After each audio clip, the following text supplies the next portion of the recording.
News 24 Urdu. నేను వచ్చిన తర్వాత 400 కోట్లు ఇచ్చినారు. ఈ రోజు అక్కడూరు మైన్వార్ రోడ్ కానివ్వండి, ఈ రోజు బసిరాబాద్ కరంకోట రోడ్ కానివ్వండి, ఈ రోజు ఒక జూనియర్ కాలేజ్ పెట్టుకునే సోయి లేదు సన్యాసికి. నేను వచ్చిన తర్వాత జూనియర్ కాలేజ్ ఇచ్చిన. ఒక హాస్పిటల్ లేదు, హాస్పిటల్ కట్టిద్దామనే సోయి కూడా లేకుంటే హాస్పిటల్ కూడా తట్టి పెట్టే హాస్పిటల్ నేను తీసుకొచ్చి ఇచ్చిన. వాళ్ళు చెప్పిండ్రు ఆ రోజు కొత్త జీవోలు అన్ని తీసుకొచ్చి శిలాపాల కాలేజ్. ఒక్కదానికి ఒక పని లేదు, ఒక్కదానికి ఒక రూపాయి లేదు. అన్ని గప్లత్ మాటలు, బోగస్ మాటలు, ఒక పని చేసేది లేదు. నేను చెప్పిన చర్చకు ఎలక్షన్స్ ముందు కూడా చెప్పిన, గత 5 సంవత్సరాలు నేనేం పని చేసినావో నేను చర్చకు సిద్ధమని చెప్పిన. నేను 2 సంవత్సరాల్లో తాండూరు పట్టణానికి నియోజకవర్గానికి ఎన్ని నిధులు తీసుకొచ్చినావో చర్చకు తప్పకుండా నేను సిద్ధమని చెప్పిన. రైతు బిడ్డ మనం తీసుకున్నాం తెలంగాణ.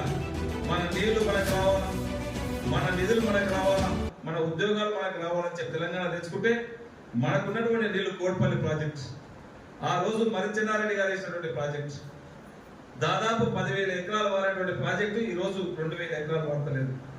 దానికి తట్టేడు మట్టి తీయడానికి చేతగాలేదు ఈ సన్యాసులకు. ఈ రోజు ఏదైతే వచ్చి మళ్ళీ ఇది చేసినాం గొప్పది.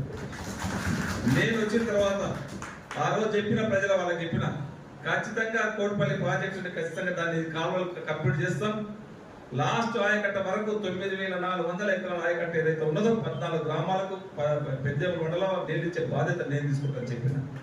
వచ్చిన ఎంబడి ఎలా తక్షణమే 100 కోట్ల రూపాయలు శాంక్షన్ చేపించి ఈ రోజు నీళ్లు వర్క్ నడుస్తూ ఉన్నది. వాళ్ళలాగా వచ్చుంటే శిలాపలక ఊరికే అన్ని పొందలగడలు రాళ్ళు వేసినట్లు ఏ ఊరు కూడా చూస్తే శిలాపలకాలే.